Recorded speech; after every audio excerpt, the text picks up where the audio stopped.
buenos días. En nombre del Centro de Capacitación de la Asociación Automotriz del Perú, les damos la bienvenida el día de hoy a la conferencia gremial de medidas del Poder Judicial para la continuidad del servicio de administración de justicia.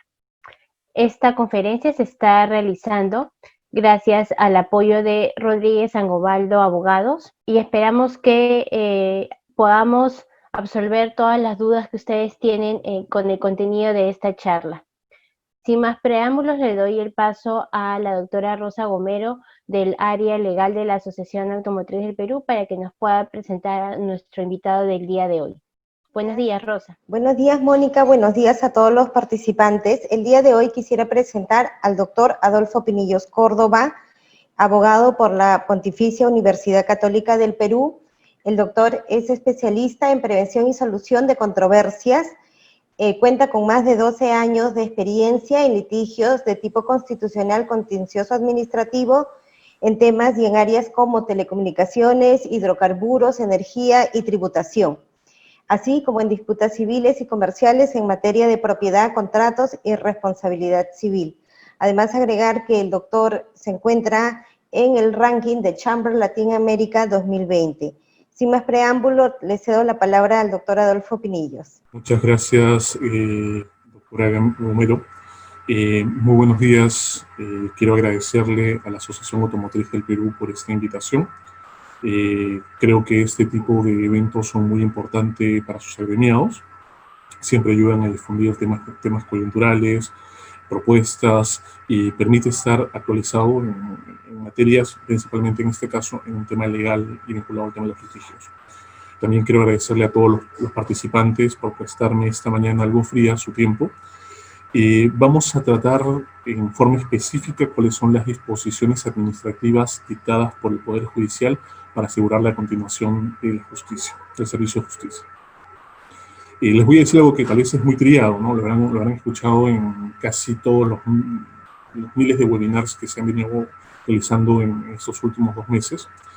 Pero si nos ponemos a pensar, hoy realmente estamos viviendo una realidad distinta a la que hace un poco más de 75 días estábamos acostumbrados a vivir, ¿no? Estamos hoy día asistiendo a una conferencia, en forma no presencial, a una conferencia para la cual nos conectamos a ella mediante nuestras laptops, tablets, celulares, y usamos una serie de plataformas que no solamente nos sirven para conectarnos con familiares, sino también para trabajar remotamente, ¿no? Entonces, la tecnología ha impactado decididamente en lo que es nuestras vidas. Es más, la tecnología ya estaba presente en muchísimas cosas. No vamos a tocar en este foro si estamos específicamente entrando a una etapa de lo que se conoce a nivel mundial como las online disputes,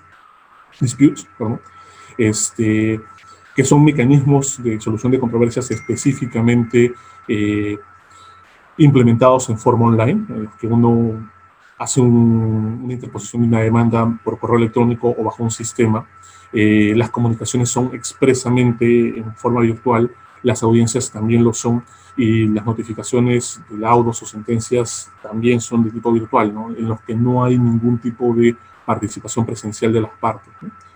Eso será materia de otro foro, tal vez, de alguna discusión de tipo académica, pero lo que nos viene a la discusión del día de hoy, y con esto voy a comenzar con las diapositivas, es que en nuestro país ya la tecnología estaba incorporada dentro de determinadas actividades de tipo jurisdiccional, ¿no? Esto es una especie de recuento para situarnos en qué hemos estado y poder entender qué es lo que se ha implementado recientemente. Hace más de 20 años atrás, si uno quería hacerle seguimiento a un expediente jurisdiccional y quería saber el estado de estos, uno no tenía la posibilidad que se tiene hoy de acceder vía web para hacer la consulta de expediente, ¿no? Uno tenía que ir al juzgado, hablar con la persona que estaba a cargo del módulo, a su vez conversaba con el secretario y muy posiblemente le decían que volvieran un mes más para ver si su escrito había sido proveído.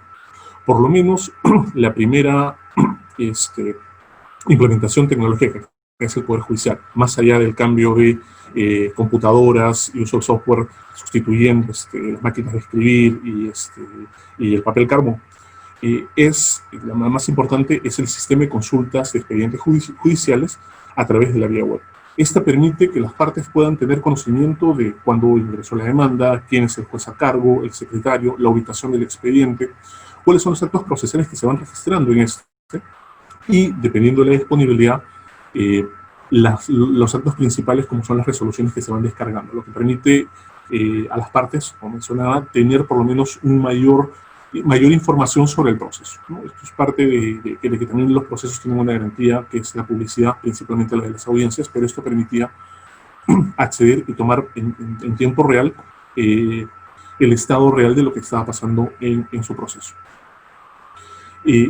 Esa fue, como mencionaba, la primera medida. Después, en el 2010, a razón de unos cambios en la ley de procedimiento contencioso administrativo, se implementó la obligatoriedad del sistema de notificaciones electrónicas. A ese año no se había ni siquiera implementado se había implementado el servicio de casillas, pero no el servicio de cómo se iban a notificar. Esto recién se desarrolla a partir del 2017, ya como parte de lo que vamos a ver más adelante, que es el expediente judicial electrónico. Pero ya por lo menos existía la obligación de que los abogados contáramos con casillas, y en determinados procesos, como mencionaba, en los procesos contenciosos administrativos, se consignara esta casilla para notificaciones electrónicas. Parte de la idea de las notificaciones tiene por efecto reducir los tiempos muertos del proceso. Quienes estamos involucrados en el litigio, sabemos de que muchas de las demoras no son necesariamente de la actividad jurisdiccional, es decir, de que el juez tenga que resolver, de que tenga que proveer algún escrito, sino de actividades que pueden estar simplemente derivadas en cuestiones, algunos podrían ser hasta superfluas, por lo que son, como el tema del cosido del expediente, el pegado de las notificaciones, el que una notificación salga del despacho para que vaya a un área específica y esa área específica la derive a un courier y un acto procesal que podría haber tomado, no sé, posiblemente un mes en poder expedirse, tomando en consideración las cargas procesales que existen en nuestro país, terminaba siendo notificado 2 meses después, con el agravante que los cargos demoraban más. Y si uno quería hacer un siguiente acto procesal, tenía que esperar incluso a que estos cargos regresaran, se pegaran al expediente, se foliaran para poder seguir con el siguiente acto procesal. Bueno, este es el segundo avance importante que se hace en materia de administración de justicia, pero a su vez se desarrollan principalmente en la justicia comercial, o sea, principalmente recuperaciones de créditos y temas vinculados a disputas de tipo societarias. Algunas herramientas como son el embargo electrónico y el remate judicial electrónico. En el remate electrónico, las ventajas son que el juez, ni bien concede un embargo electrónico, sea en forma de inscripción, sea en forma de retención sobre cuentas, inmediatamente salen los oficios y se notifican a las entidades respectivas. En el caso de embargo en forma de inscripción, se oficia inmediatamente a la SUNAT en forma electrónica. Ya ninguna de las partes tiene, bueno, en todo caso, la parte que ha solicitado la medida cautelar ya no tiene que ejecutar la medida, yendo a programar los partes, yéndolos a recoger, llevándolos a registros públicos, haciéndoles seguimiento a registros públicos para que quede inscrito. Ya esto inmediatamente lo emite el juzgado y en forma virtual ya se despacha hacia la SUNAT. Y en el tema vinculado a lo que es embargos en forma electrónica, embargos en forma de retención, ya tampoco las partes tienen, la parte beneficiada con el embargo, en estricto, ya no tienen tampoco que programar alguna audiencia de toma de dicho, ni estar recorriendo las diversas entidades financieras en un horario determinado para poder trabar alguna medida cautelar de este tipo. Ya esto automáticamente, con los oficios, como mencionaba, se notifica las direcciones electrónicas incluso que tienen los bancos y se ejecuta inmediatamente. Dentro de ese contexto se desarrolla lo que es el expediente judicial electrónico, que lleva a la par el desarrollo de la mesa de partes electrónicas. El expediente electrónico es un expediente de tipo digital, en el cual su soporte ya no es el papel. El juzgado lo único que tiene ya es un récord digital de todos los actos procesales de las partes, de los actos procesales que el juzgado emite, que son resoluciones, autos o sentencias, de las notificaciones y de cualquier otro documento que sea parte del expediente. Esto es importante porque permite, dentro de lo que es el desarrollo de la mesa de partes virtual, conjuntamente con el sistema de notificaciones electrónicas, hacer que un proceso sea mucho más expeditivo, ¿no? Las partes, como digo, presentan su demanda antes de las modificaciones que se habían dado a nivel de COVID, lo que usualmente hacía uno, tanto a nivel comercial, tanto a nivel contencioso, era llevar su demanda, unas copias para el demandado, se escaneaba en la mesa de partes y ya la demanda estaba virtualmente ingresada, ¿no? El juez, a partir de ahí, hace las revisiones de demanda, calificaciones, ya no había ningún tipo de soporte de papel. Y las admisiones y notificaciones se iban realizando a través del servicio de notificaciones electrónicas, y cualquier otro escrito que las partes quisieran presentar se desarrolla mediante una mesa de partes electrónica que tiene esta opción de poder ingresar al expediente documentos en forma digital. ¿Cuál es la situación en la que estamos actualmente en el tema de justicia? Bueno, lo cierto es que hay más de 3 millones de expedientes que tienen soporte papel. La mitad aproximadamente son temas vinculados a familia. Lo demás está dividido en todas las materias: constitucional, comercial, contencioso administrativo, laboral. Ha habido colaboraciones del Banco Mundial con préstamos de alrededor de $85 millones para mejoras de la justicia, y principalmente justicia no penal. Se han implementado órganos de trabajo específicamente que desarrollan ya el expediente judicial electrónico. En nuestro país son alrededor de 88 órganos jurisdiccionales que involucran todos los juzgados comerciales de Lima, que son 17 en primera instancia, las 2 salas superiores, también en materia comercial, y todos los juzgados contenciosos administrativos en materia tributaria y de mercado, y las 3 salas que hacen sus veces, los juzgados laborales en materia de nueva ley procesal del trabajo y diversas especialidades en localidades como Tacna, Lima Norte, Ventanilla, que también ya acceden a este expediente jurisdiccional, a este expediente judicial electrónico. Bueno, entonces vayamos directamente ya a lo del COVID. ¿Qué es lo que sucedió en nuestro país y qué hizo el Poder Judicial a razón de ya la amenaza de esta crisis sanitaria? Bueno, lo primero que hizo el 10 de marzo de este año fue suspender todos los que eran actos protocolares, actividades académicas, y restringió las entrevistas judiciales con los jueces. Días después, ya el 16, luego de haberse declarado la medida de aislamiento social obligatorio, dispuso la suspensión de labores de tramitación de procesos judiciales, y lo más importante es la suspensión de plazos procesales. Es decir, a la fecha no hay ningún plazo procesal que esté corriendo, ¿ya? Eso no impide que, si alguna parte toma conocimiento y quiere acceder mediante el sistema de expediente judicial electrónico, la mesa de partes, para presentar un escrito que considera que quiere hacerlo, no hay ningún problema. Pero técnicamente, al día de hoy, no hay ningún plazo que esté corriendo en contra de nadie. Ni plazos de caducidad, ni plazos de prescripción, ni plazos propiamente procesales, ¿no? Solamente se dispuso la implementación de plataformas para el funcionamiento de juzgados de emergencia, principalmente en materia constitucional, pero para procesos nuevos, en materia de violencia familiar, algún tipo de medidas cautelares y temas de endosos de alimentos, ¿no? Y para esto el Poder Judicial, como mencionaba, implementó correos electrónicos, además implementó plataformas como Google Hangout, WhatsApp y llamadas telefónicas a efectos de poder facilitar la tramitación de estos procesos. Ahora, hay una serie de limitaciones constitucionales que, por ejemplo, solamente para mencionar, si alguien interpone una demanda de amparo, esta demanda podrá ser admitida por correo electrónico, podrá ser calificada por el juez determinará su procedencia, pero sí hay un grave problema. Como las notificaciones requieren, por garantía constitucional, ser notificadas en físico en el domicilio del demandado, estas no podrán ser notificadas y, por tanto, no habrá posibilidad de que el proceso avance, ¿no? Sé que en materia de alimentos y en algún tema de violencia familiar, ya en nuestro país lo que se ha hecho es que algunos jueces, utilizando WhatsApp, han notificado resoluciones como citaciones para audiencia, o han realizado audiencias mediante estos mecanismos. Incluso en algún caso han dictado una sentencia mediante una llamada telefónica, ¿no? También en materia penal, la suspensión la suspensión de plazos procesales habría generado algún efecto, salvo en aquellos casos en los que hay plazos de control que vencen o que pueden generar algún tipo de impacto dentro de las medidas de prisión preventiva que se habían dictado, ¿no?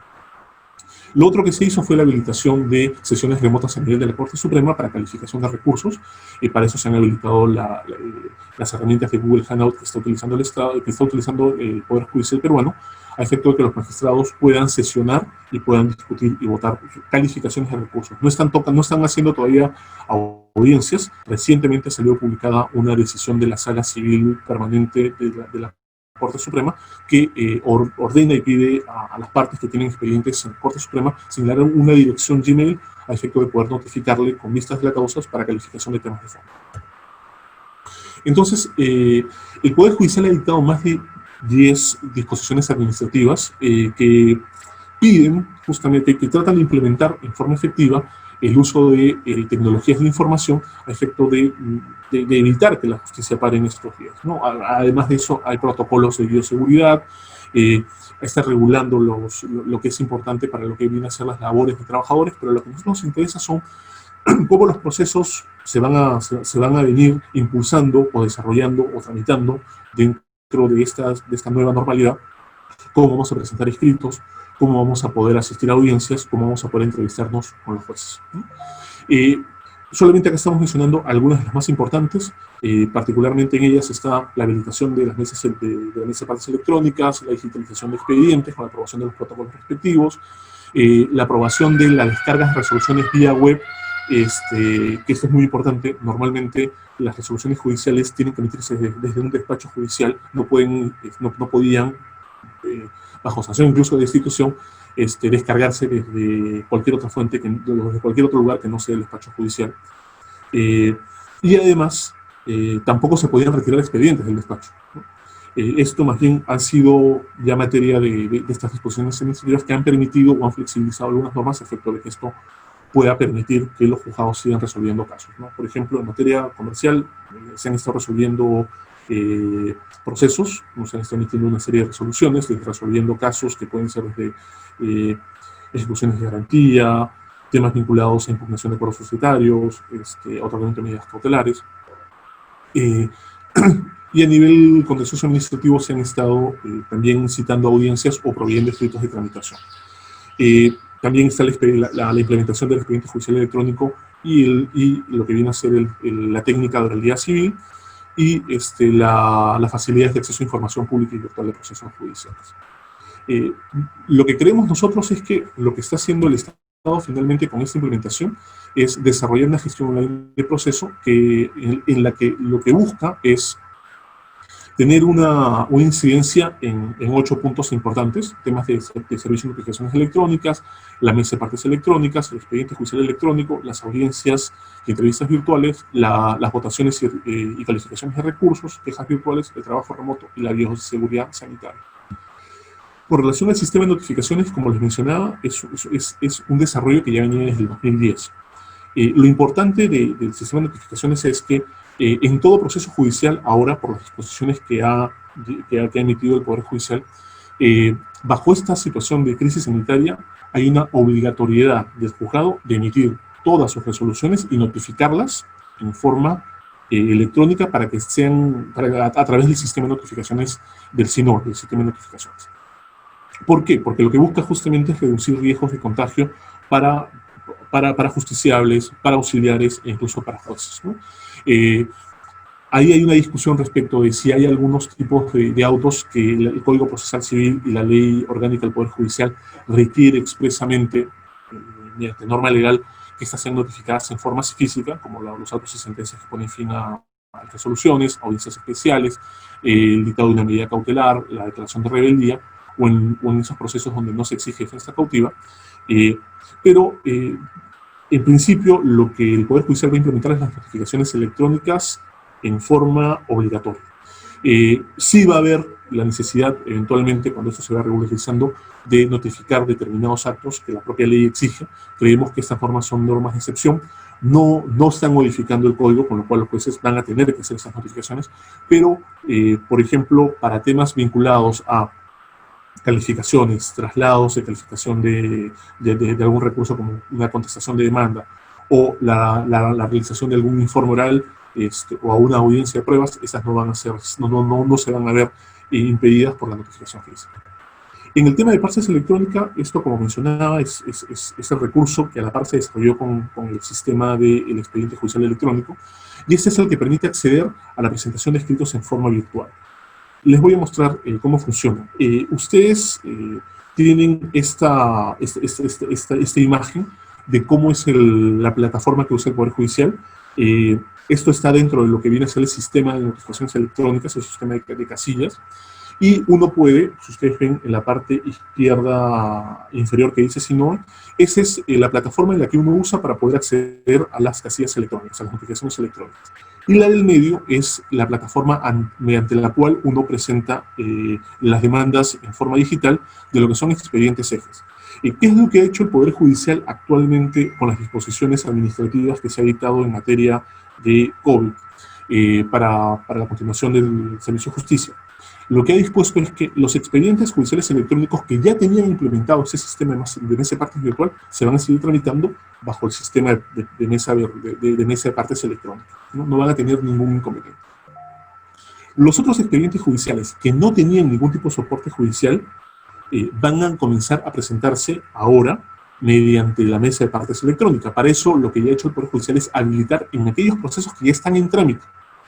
Se va a hacer también a futuro para nuevas demandas, pero ya para lo que son procesos en trámite ya se ha habilitado el sistema de mesa de partes electrónico, por lo menos en el Acuerdo Superior de Justicia de Lima, en la cual se permite acceder a procesos civiles, a procesos administrativos, laborales, que no hayan sido digitalizados, y se puede utilizar este mismo mecanismo de mesa de partes electrónicas. ¿Cuáles son los dos requisitos que está exigiendo el Poder Judicial para poder presentar estos documentos?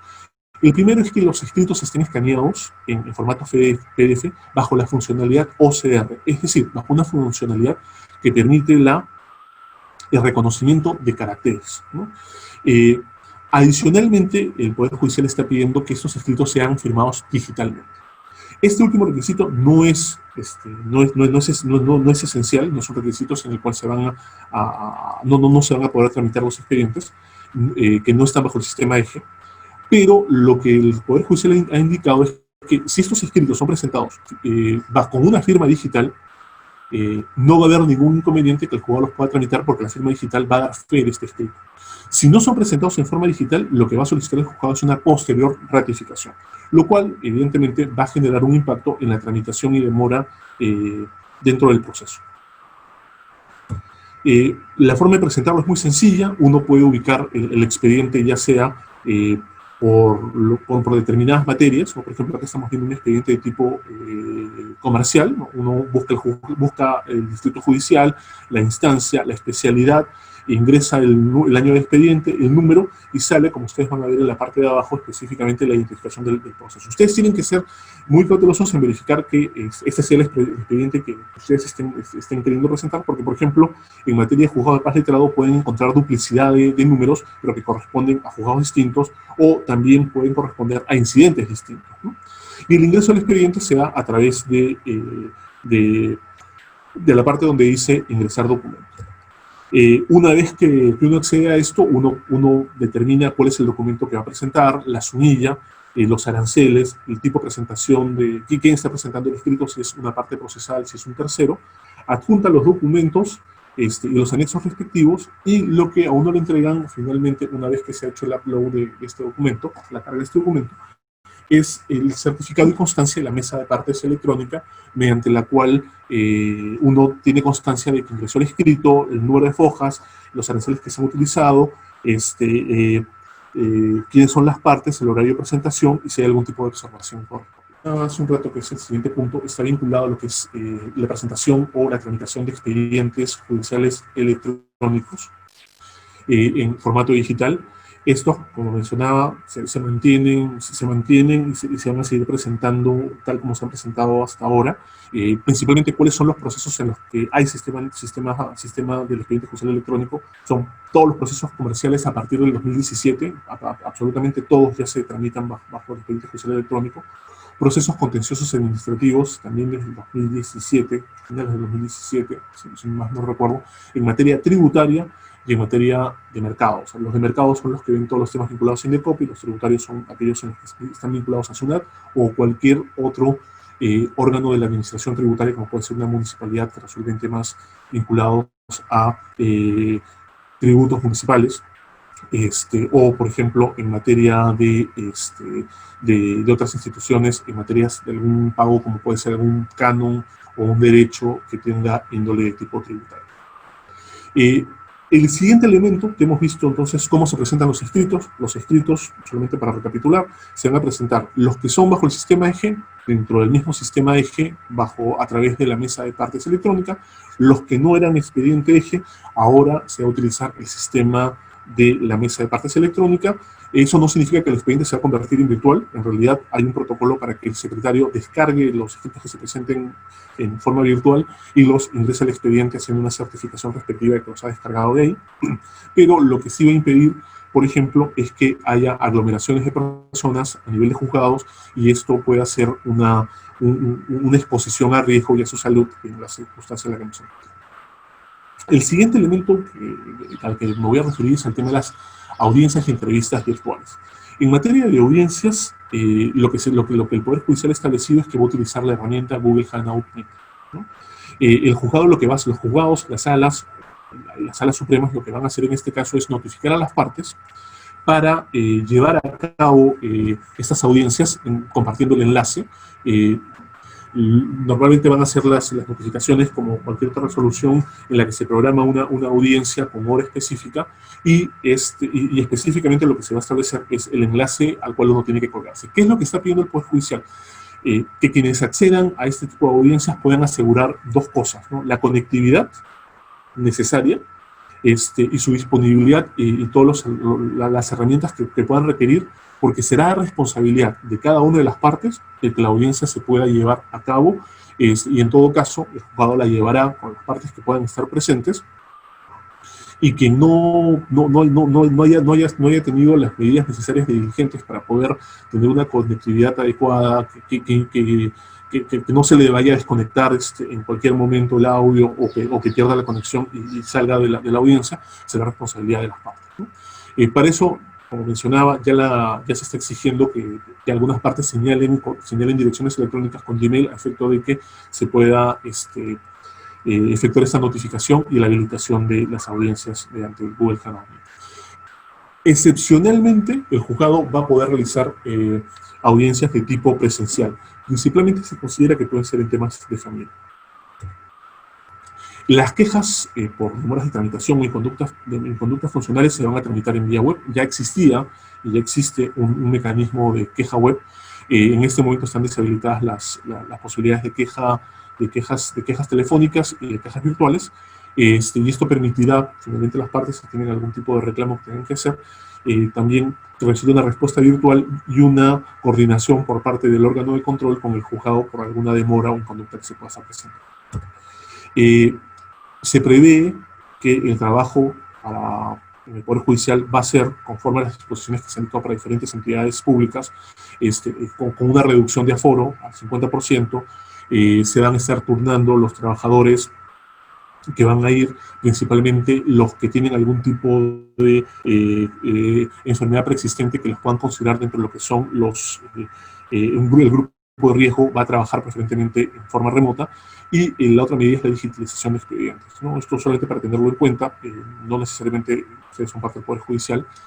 Y lo otro es el tema de los protocolos de bioseguridad que están establecidos tanto para los trabajadores del Poder Judicial, pero también para lo que van a ser las personas que son los justiciables, ¿no? O sea, cualquier entrevista jurisdiccional, esto me olvidaba, cualquier entrevista que no sea una audiencia, hay un protocolo, no va a ser ahorita presencial, sino hay un enlace que se llama el juez te escucha, que también a la cual también se accede a través de Google Hangout, en el cual se programa la entrevista y inmediatamente el sistema registra en el calendario del juez esa entrevista y genera el enlace para que uno pueda entrevistarse con el juez. Ahorita, por el momento, no va a haber ningún tipo de actividad de entrevistas personales, ¿no? a nivel de ninguna instancia jurisdiccional, sea juzgados de paz letrado, juzgados especializados, salas superiores o salas supremas.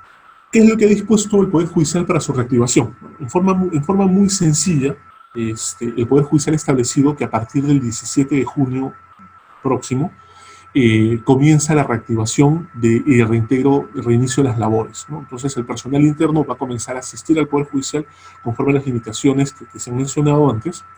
Dentro de los primeros 14 días, esto es hasta el 30 de junio, no va a haber ningún tipo de presentación de escritos, ¿no? No se va a acceder a la presentación física de escritos, se va a seguir utilizando el sistema virtual. A partir del 1 de julio van a comenzar a vencer los plazos, o sea, otra vez se reanudan los plazos de prescripción, de caducidad, los plazos procesales que se tengan que cumplir, ya sea para una contestación de demanda, para la presentación de un recurso un recurso impugnatorio, para pedir algún informe oral. Ya esos plazos comienzan a correr desde el 1 de julio. A partir del 1 de julio también va a seguir implementándose el sistema de expediente judicial electrónico para todas las demandas de las especialidades comerciales, contenciosas administrativas que he mencionado antes. Y todavía está en proceso de implementación la presentación de nuevas demandas mediante el sistema de mesa de partes virtual. ¿Qué es lo que se está proponiendo a partir del 1 de julio? Que en aquellos casos en los que no se puedan presentar las demandas en forma virtual para expedientes no eje, en las que no se pueda presentar mediante esta parte virtual, se va a implementar un sistema de programación de presentación física. Es decir, uno va a acceder a un número telefónico y a una web en la cual uno, si tiene algún problema, porque, por ejemplo, el peso de los archivos que uno quiere descargar son muy grandes y se le impide presentar la demanda, uno tendrá que programar necesariamente la presentación de esta demanda en forma física, y como uno de los requisitos para que le sea recibida la demanda en forma virtual, o la demanda o cualquier otro escrito en forma virtual, que no se puede presentar mediante el sistema eje, deberá anexar la hoja correspondiente a la programación de esta presentación. Esto es muy importante, ténganlo en cuenta, de que si ustedes no programan la presentación de escritos, en aquellos casos que no han podido presentarlos mediante la mesa de parte virtual, no lo van a poder presentar después, por el tema de las medidas de seguridad que se están implementando. La fase del Poder Judicial tiene, como mencionaba, 3 fases, ¿no? La primera vinculada principalmente a la reorganización de labores a nivel interno, la segunda ya al funcionamiento de labores externas, y la tercera ya de cara al público. Durante la fase número 2, que es la de fase de 16 días, en esas fechas lo que va a hacer el Poder Judicial es programar, por ejemplo, audiencias, pero no para realizarse dentro de esos 16 días, sino a partir del 16 de julio en adelante, ¿no? Todas las audiencias que no se hayan podido realizar con anticipación van a ser reprogramadas, y las que deban ser realizadas en esos días van a ser también reprogramadas para un momento posterior. En el caso que hubiese alguna programación de audiencias a la cual el juzgado haya establecido la participación física de las partes, va a ser importante llevar necesariamente las resoluciones que citan para la audiencia con los documentos de identidad respectivos. Como esto es una descripción de lo que había mencionado, igual voy a compartir con la APP todo lo que va a ser esta presentación, pero para recapitular: suspensión de plazos en la primera fase, solamente se podrá presentarse de manera remota, sin perjuicio de la suspensión de plazos. También se reprogramarán las audiencias para que sean virtuales. En la fase 2 hay una suspensión de atención al público durante 14 días. Solamente se podrán presentar escritos también mediante la mesa de partes electrónica. Solamente en aquellos casos en los que no se pueda presentar, se tendrá que usar la mesa de partes de papel, pero como mencionaba, con esta programación. Y en la fase 3, ya las entrevistas y audiencias serán en forma virtual, salvo que el juez diga algo distinto. Las notificaciones siempre serán electrónicas, sin perjuicio de notificarse en forma virtual. La Corte Suprema ya está calificando y votando recursos en vía virtual. Va próximamente a notificar audiencias a notificar vistas de la causa en forma virtual, y ya empezarán a realizarse diligencias externas. ¿Qué es lo que recomendamos nosotros como estudio frente a estas nuevas disposiciones? Bueno, es importante que quienes tengan procesos judiciales en trámite y sus abogados cuenten con las licencias de uso necesarias para el Google HANA OMNI. Nosotros como estudio contamos con estas, van a ser importantísimas porque son la plataforma que ha dispuesto el Poder Judicial emplearla para estos efectos, ¿no? A nivel arbitral ustedes van a poder verificar que, por ejemplo, hay tribunales arbitrales y centros de arbitrajes que prefieren utilizar Teams, otros Zoom, pero principalmente el Poder Judicial ha utilizado la herramienta del Google HANA OMNI. Para la presentación de escritos es necesario contar con todos los soportes tecnológicos, contar con las máquinas que les permitan escanear documentos con el formato OCR. En el caso que vayan a presentar escritos que no contengan anexos, que los convertidores a PDF cuenten con esta funcionalidad OCR. hay que contar con DNIs electrónicos porque tal vez no todos, pero sí tal vez el representante que va a firmar los escritos o en su defecto el abogado que los va a firmar. ¿Por qué? Porque la firma digital va a ser el elemento que va a asegurar la conformidad o la autenticidad del documento que se va a presentar al Poder Judicial bajo el sistema de mesa de partes electrónicos, ¿no? Con los respectivos lectores y con las habilitaciones que se necesitan para los no repudios. El software refirma el RENIEC, que es gratuito, y eventualmente para un mejor seguimiento de los procesos, digitalizar los expedientes y contar con los accesos necesarios en la plataforma, ¿no? Les agradezco muchísimo su tiempo, espero no haberme extendido demasiado y quedo a disposición de sus preguntas. Sí, acá estoy. Sí, muchas gracias, Adolfo. Tenemos algunas preguntas, vamos a iniciar. La primera es, se inició un proceso con demanda en soporte papel. ¿Se puede presentar escritos digitalmente? Sí, y agradezco mucho la pregunta. La respuesta es que sí, bajo las nuevas disposiciones que se ha dictado por el Consejo Ejecutivo del Poder Judicial y en lo que respecta a la Corte Superior de Justicia de Lima, en lo que son, por ejemplo, procesos vinculados a materias civiles, contenciosas administrativas, comerciales, en los que se hayan presentado, que no fueran expedientes eje y que no fueran digitales. Actualmente la presentación que se ha habilitado es la presentación virtual a través de la mesa de partes electrónicas.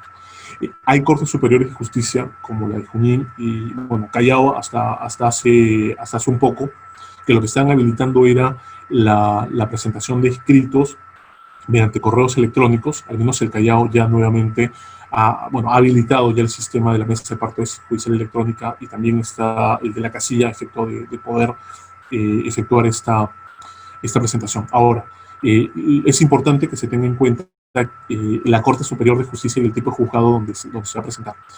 Para efectos de la Corte Superior de Justicia de Lima no habría ningún inconveniente. Yo mismo he revisado y he verificado que no hay ningún tipo de problema para la presentación de esos escritos.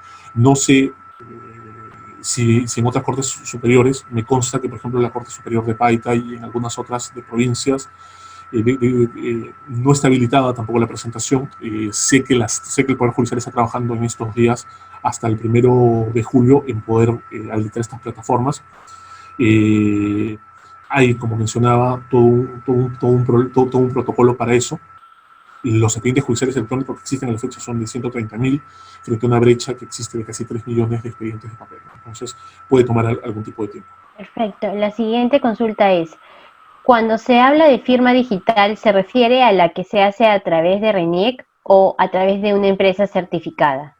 Bueno, cuando nos referimos a la firma digital, nos referimos a la firma que se hace a través del sistema Refirma, del sistema Refirma que tiene habilitado la RENIEC, ¿no?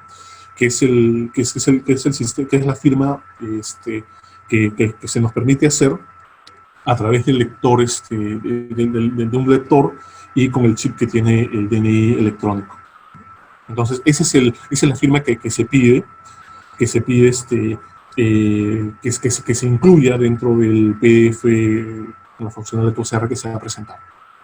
Adelantando una de las preguntas que se está mencionando ahí, solamente basta que una de las partes, que alguien que va a presentar el escrito firme digitalmente. Podría ser el representante o podría ser uno de los abogados. No se requiere que todos lo estén firmando. O sea, bastaría simplemente que, por ejemplo, el apoderado haya firmado electrónicamente y simplemente se incorpore el escaneo de las firmas de los abogados para que el escrito sea aceptado por el sistema. Si el escrito no está firmado digitalmente, en aquellos casos que son eje, no se va a poder presentar. El sistema lo rechaza. En aquellos casos que no son sistema eje y para los que se ha habilitado la mesa de partes electrónica, puede presentarse sin la firma digital, ¿no? Pero sí se va a requerir que esté la firma escaneada de los representantes o en su caso de los abogados, ¿no? Dependiendo del tipo de escrito que se está presentando. Correcto, muchas gracias, Adolfo. La siguiente consulta es, ¿todas las audiencias que debían realizarse entre el 16 de marzo hasta el 17 de junio se reprogramarán? Sí, al menos la disposición que se ha dictado bajo el Consejo Ejecutivo del Poder Judicial, en las que tengan que ser audiencias programadas para las partes, informes orales, sí. sí van a tener que ser reprogramadas, ¿no?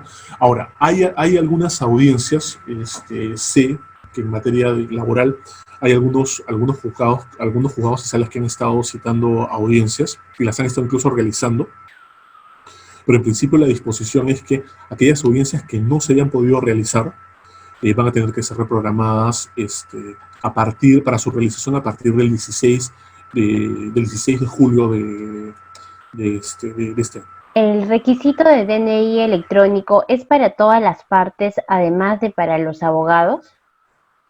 Como mencionaba, lo que se pide es que el escrito esté firmado electrónicamente por alguien, no necesariamente, o sea, puede ser la parte, es decir, el representante de la parte, o quien actúe como demandante o como demandado, o puede ser por alguno de sus abogados. No se requiere, como mencionaba, que todos los abogados que participan en el proceso firmen digitalmente el escrito. Basta solamente que, por ejemplo, firme uno de ellos en forma digital y los demás incluyan dentro del escrito que se va a presentar su firma escaneada y se va a firmar el abogado, por ejemplo, un uso de palabra donde ya tenga representación procesal a los efectos del artículo 80 o los 74 Código Procesal Civil o a los efectos del artículo 290 de la Ley Orgánica del Poder Judicial. Si es un escrito en el que debe estar firmado por la parte, como por ejemplo una contestación de demanda, una demanda, o algún pedido de desistimiento o solicitud de transacción extrajudicial, o allanamiento, en esos casos se requiere que esté la firma representante. Si se desea, podría ser el que firme digitalmente el escrito y los abogados firmarán, simplemente incluirán su firma escaneada, o en su defecto estará la firma escaneada del representante, porque ahí en esos casos, en esos escritos se requiere necesariamente la firma del representante, pero podría firmar digitalmente cualquiera de los abogados. Perfecto, Adolfo. Una consulta un poco particulares. Si una persona tiene una sentencia donde tenía que pagar 3 meses un monto de 100 soles al Banco de la Nación e ir a firmar al Poder Judicial y por el estado de emergencia no ha podido ir, ¿cómo quedaría este caso? ¿Qué puede pasar? A ver, en principio, me imagino que en el mandato de la sentencia se le ha otorgado un plazo. Si dentro de esos plazos se vio que no se pudo cumplir, técnicamente los plazos están suspendidos y estos plazos se reanudarían a partir del 1 de julio.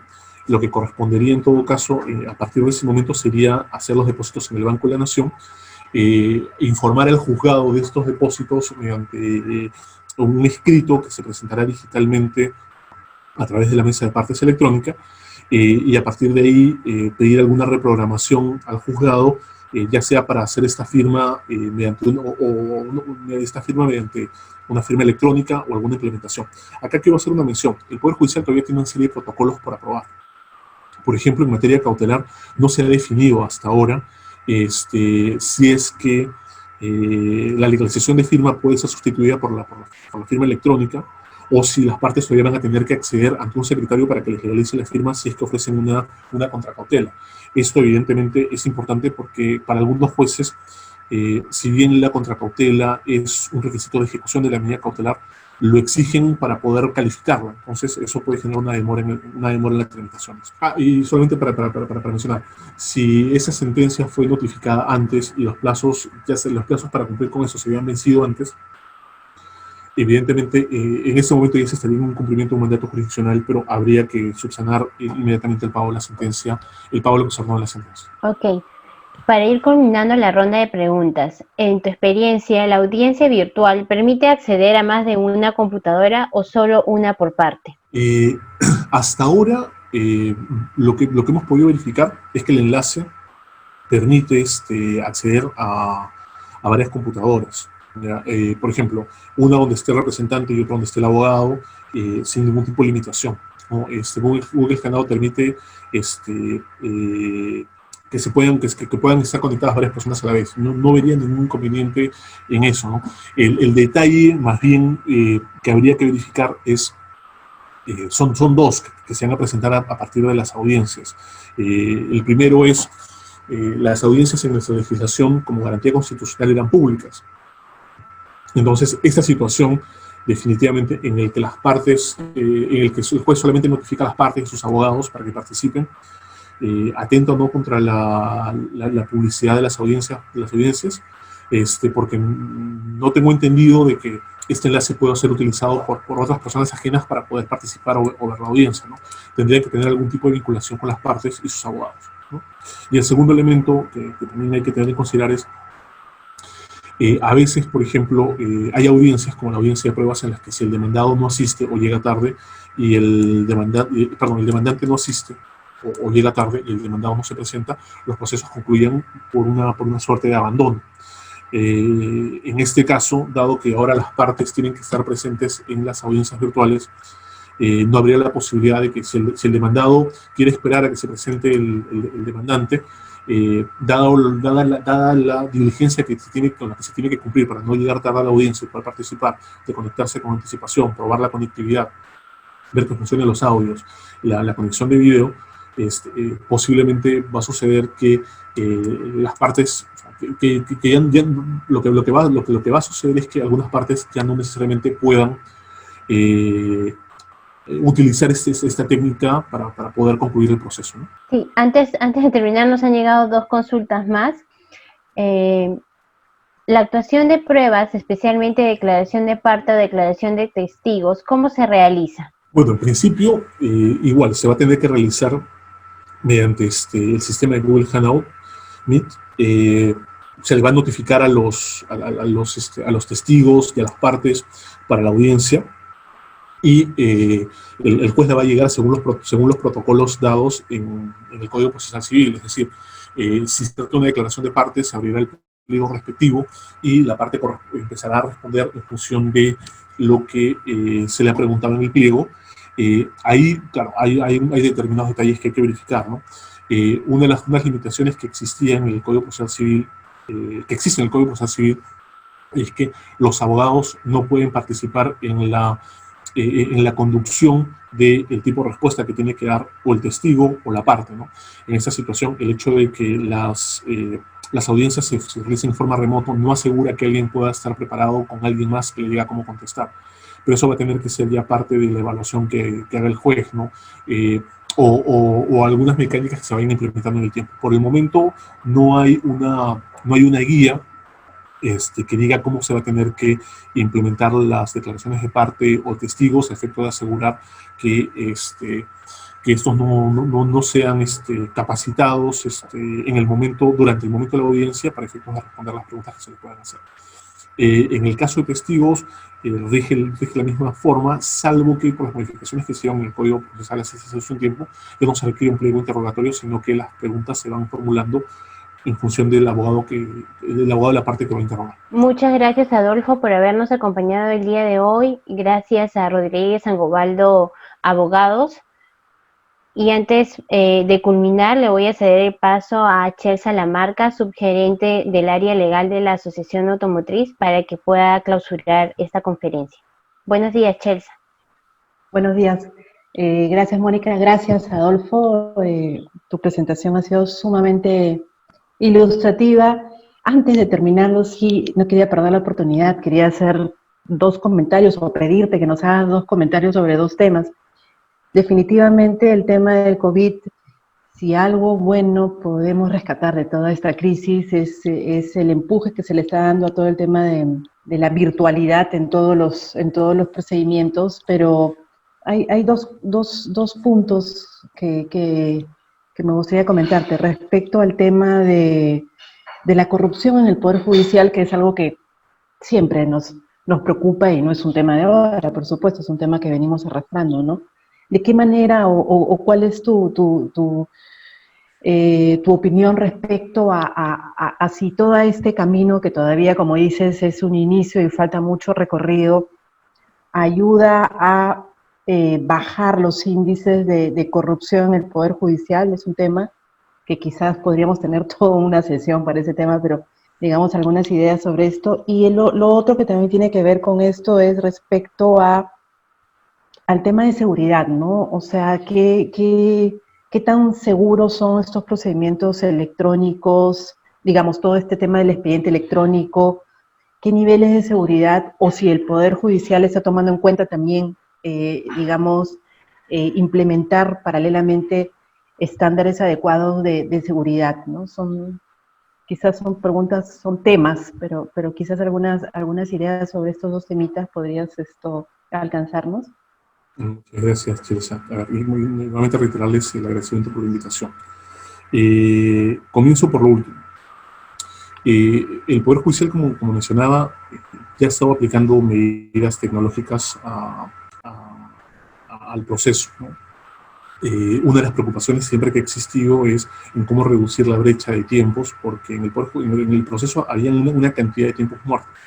Si a eso le sumamos algunas prácticas que podían ser consideradas como de mala fe procesal, claro, un proceso podía demorarte muchísimo más entre que demoraban una notificación, entre que te escondían un escrito para ser proveído, y ese tipo de cosas definitivamente afecta a todos los justiciables que recurren al Poder Judicial porque justamente necesitan alguna forma de tutela. Entonces, como mencionaba, te doy un ejemplo de cómo la tecnología está funcionando a nivel de Poder Judiciales. Frente al COVID, el Poder Judicial lo que ha instalado son VPNs en diferentes domicilios de magistrados para que ellos puedan trabajar remotamente. Hay las medidas de implementación de seguridad a través de un sistema de intranet que tiene el Poder Judicial, que les permite certificar que son ellos quienes están descargando una resolución, la identidad mediante la firma digital electrónica y la autoría del documento, y la carga inmediata dentro del expediente. Ahora, ¿este sistema se puede mejorar? Se puede mejorar. Hasta ahora no han habido problemas en temas propios de alteración de expedientes jurisdiccionales en materia de eje. No he escuchado y no tengo conocimiento alguno.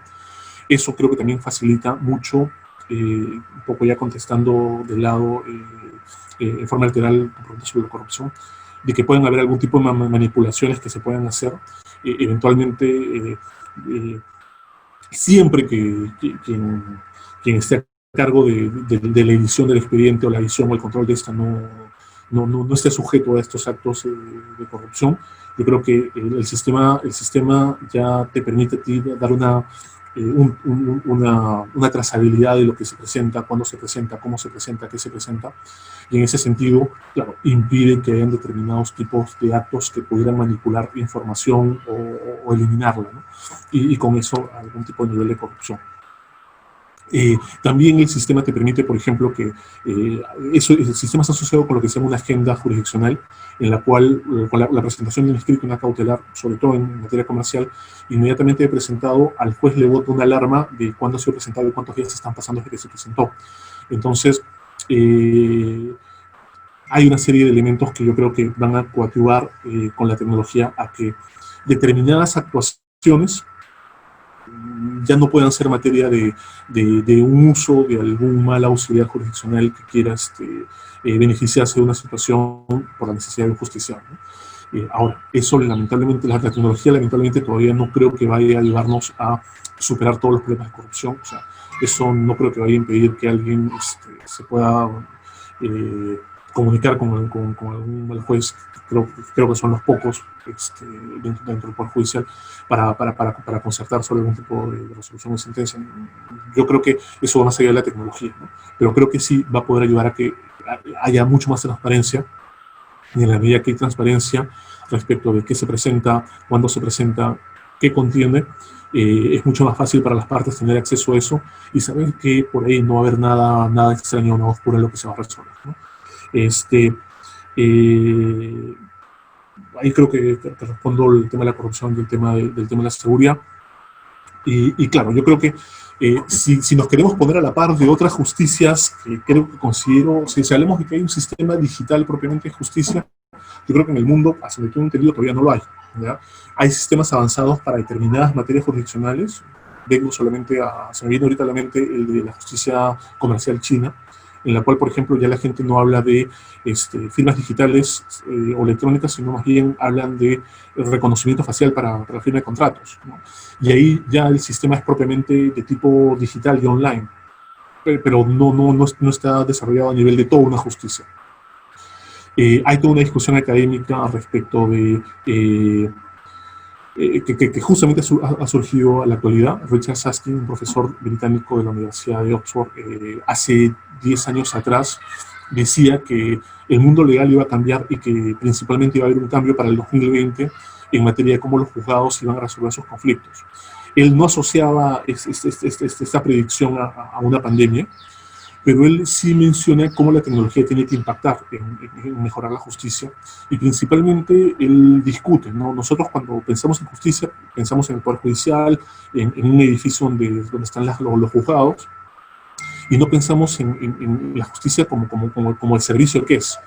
Entonces, él considera que la tecnología debería servir justamente para hacer mucho más efectivos los procesos, para hacerlos mucho más predecibles, en el sentido de que ya la inteligencia artificial también ya forma parte de diferentes aspectos de nuestra vida, solamente en temas médicos. O sea, a veces le confiamos nuestra vida a determinados aparatos que se manejan con algún nivel de inteligencia artificial o algún nivel de programación. Pensemos en los respiradores artificiales ahorita de los que mucha gente depende. Sus vidas dependen de ello. Pero, por ejemplo, en el caso de la justicia no somos capaces aún de querer cederla algún tipo de resolución autómata que no sea, que pueda resolver en función a variables, en función a información, que pueda generar un nivel de predictividad. Creo que esta va a generarse, sí, pero para el hecho de poder identificar, ¿no?, posiciones jurídicas, adopciones por parte de la Suprema, y que le permite a los abogados y a las partes identificar antes de iniciar un proceso judicial si su reclamo va a tener algún tipo de posibilidad de acogimiento o no, ¿no? O sea, si es algo que en realidad no tiene mucho sentido, no va a pasar. Y fuera de eso, otros elementos a discutir es de por qué tenemos un poder judicial sobrebasado en capacidad. Como mencionaba, solamente hay 1,5 millones de expedientes jurisdiccionales que son referidos al tema de familia, y todo lo demás son de otras materias, ¿no? Eso también habla mucho tal vez de nuestra sociedad, y de cómo estamos abarrotando con cuestiones que podrían, o sea, que no deberían llegar, temas de discusiones de alimentos, temas de discusiones de violencia, al Poder Judicial, para que puedan dedicar realmente recursos y tiempo a otras cosas que pueden ser de mayor discusión y de mayor importancia, ¿no? Sin que con ello diga que un tema de violencia familiar no sea importante, un tema de alimentos tampoco, porque son temas de dramas familiares y personales, pero, por ejemplo, es algo que como sociedad deberíamos aspirar a que no suceda, ¿no? Bueno, sí, gracias nuevamente, Adolfo. Sí, me queda clarísimo lo que señalas.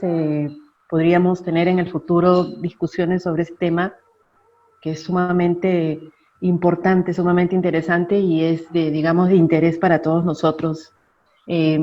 Bueno, te agradezco nuevamente la ponencia, agradezco al estudio Rodríguez Sangobaldo, no estoy especializado en esta materia, y bueno, gracias a todos los participantes, gracias a Mónica, a Rosa, al equipo que nos permite tener este acercamiento a nuestros asociados, y esperemos que no sea el primero, sino que podamos seguir contando con tu presencia virtual, y podamos ahondar más en los temas del Poder Judicial, que es uno de los poderes más importantes y, digamos, una piedra angular para el desarrollo de nuestra sociedad, del país, ¿no? Entonces, ya con esto finalizo la presentación y doy por ya, bueno, finalizada la presentación de hoy día. No sé, Mónica, si hay algún otro tema más, algún otro comentario más. Gracias a todos. No, Chelsea, muchas gracias a todos. A reiterar el agradecimiento a Adolfo y a todos los espectadores que nos han acompañado el día de hoy. Muchas gracias, que tengan un buen día. Gracias, Adolfo, y gracias a todos. Hasta luego.